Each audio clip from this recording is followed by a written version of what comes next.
Hello there, everybody. This is Menopause Taylor bringing you the state of menopause in the world today. And I'm here to give you another informative tutorial on menopause. I call these things tutorials because, it's just me blabbing away, but teaching you. This little tutorial is actually on two things: menopause and endometriosis. In the last podcast, I taught you all about endometriosis. So now you're practically an expert on it. But now that you're menopausal, you need to know the effect of menopause on your endometriosis. So if you haven't heard the last podcast, please go back and listen to it first. If you have heard it, then keep listening to this one. You see, understanding the effect of menopause on your endometriosis is going to play a big part in managing your menopause. So, I always like to start by giving you a review of what is pertinent for your understanding. And so let me just briefly review what I taught you in the last podcast. You learned that endometriosis is when your endometrial tissue that is supposed to exit through your vagina in the form of your period travels in the wrong direction, and it backs its way up your fallopian tubes and spills out onto the structures in your pelvis. And wherever it lands, it implants. And then it continues to respond to your hormones and does the very same thing it did when it was in your uterus. Every month, it builds up and bleeds. And all that bleeding causes scar tissue called adhesions to form.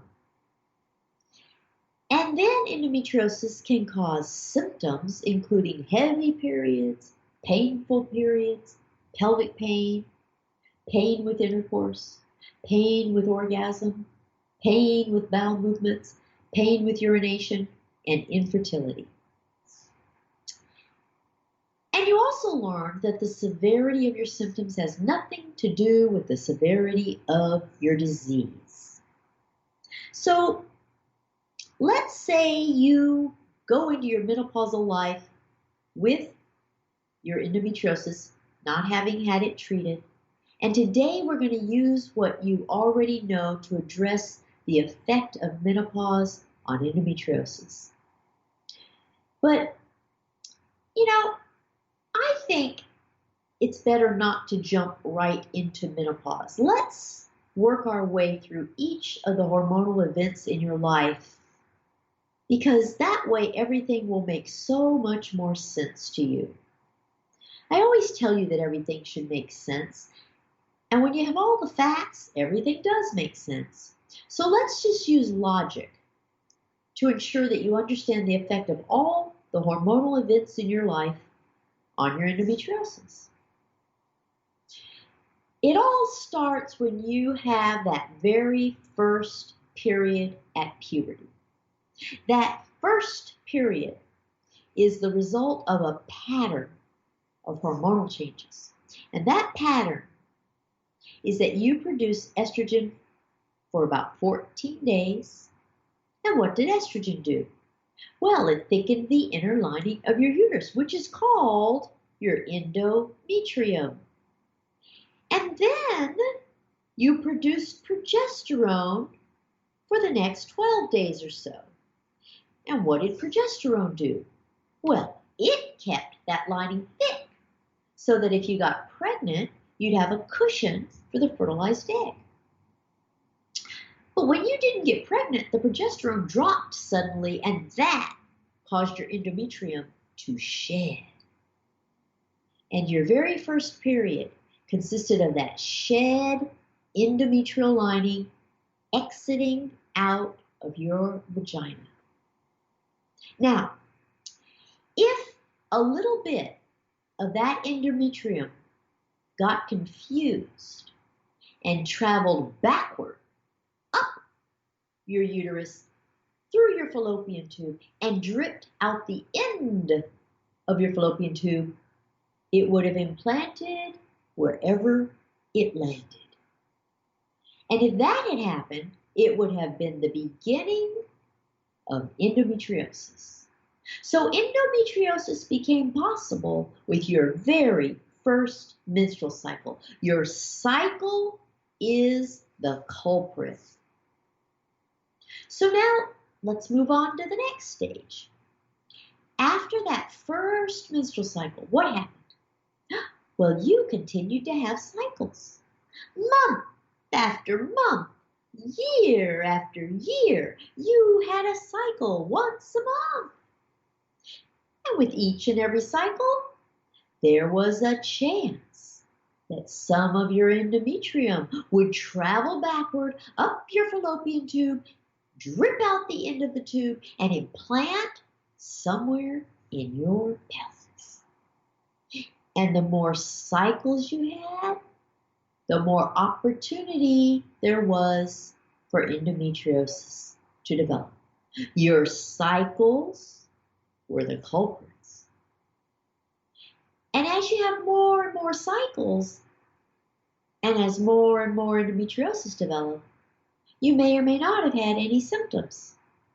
If you do start having symptoms, here's what's possible. You could have heavy periods, painful periods, pelvic pain, pain with intercourse, pain with orgasm, pain with bowel movements, or pain with urination. But the symptoms or lack thereof were no reflection as to the degree of endometriosis. If you continue to have period after period, month after month, year after year, you might have discovered that you were infertile. And that was because infertility can be one of the consequences of endometriosis. But let's say that you did get to the next phase and you did get pregnant. What happened then? Well, your cycles stopped. With no cycles to feed your endometriosis, it did not progress. Now notice that I said it didn't progress. I did not say that it went away. It just stopped getting worse while you weren't having cycles. Any endometriosis you already had remained. It just became inactive during the pregnancy.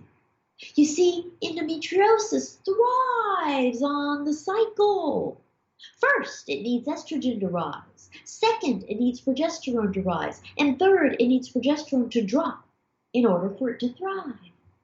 Pregnancy involves none of those things. During pregnancy, you have high, sustained levels of hormones. Your uterine lining is already built up and it stays built up for the duration of the pregnancy. There is no bleeding of your uterine lining, so there is no bleeding of your endometriosis. So pregnancy produces a break in the action, and it puts a break on your endometriosis. So let's say that you then breastfed for a year. You know, producing breast milk is hard work for your body. It has enough to do without worrying about creating cycles. So Mother Nature has this way of protecting newborns, and one of the ways she does this is she makes it so that you feed the baby you've got rather than getting pregnant with another one right away. So most women who breastfeed don't have periods. Their body takes a break from the cyclic action of hormones and periods. And once again, the break in cycles produces a break in the development of endometriosis. So the longer you breastfed and had no periods, the longer your endometriosis stagnated. Now notice, I didn't say it went away. I said it stagnated, which means it stayed as is. Okay, so after the pregnancy and breastfeeding, you went back to having your monthly cycles.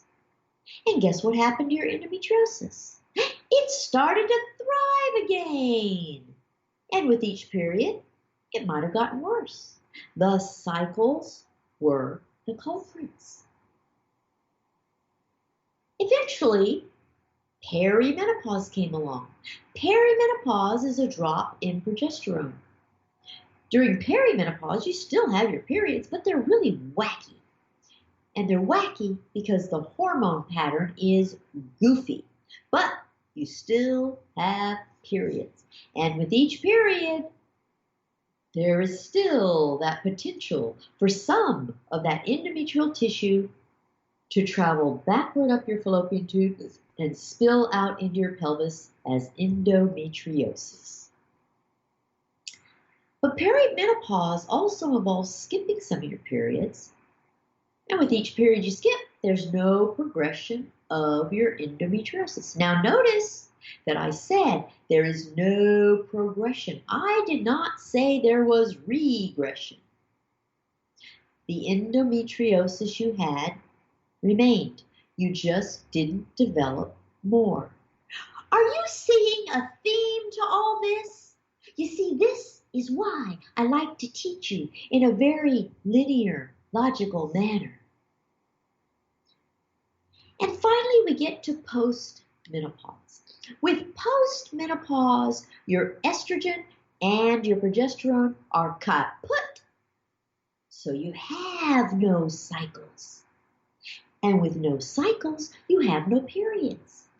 And with no periods, there's no opportunity for your endometriosis to progress.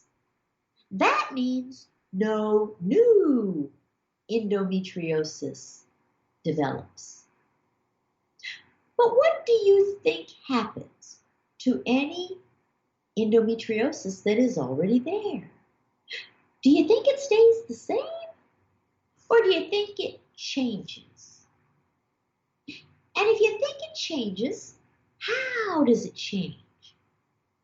With no hormones to feed it, do you think it shrivels up and disappears? And what about the symptoms associated with endometriosis? Do you think they cease? Ah, questions, questions. Well, the answer is actually simple. When it comes to endometriosis, anything is possible. This disease is one that causes physicians to scratch their heads a lot. And that's because it's really difficult to predict much of anything when endometriosis is present.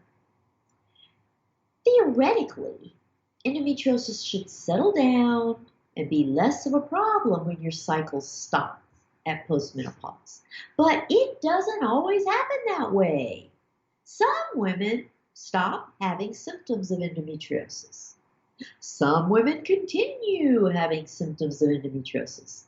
And for some reason, some women, it actually gets worse. This is just really a wait and see situation. And, no two women are alike. So do not assume that your endometriosis will behave like your mother's or your sister's or your friends.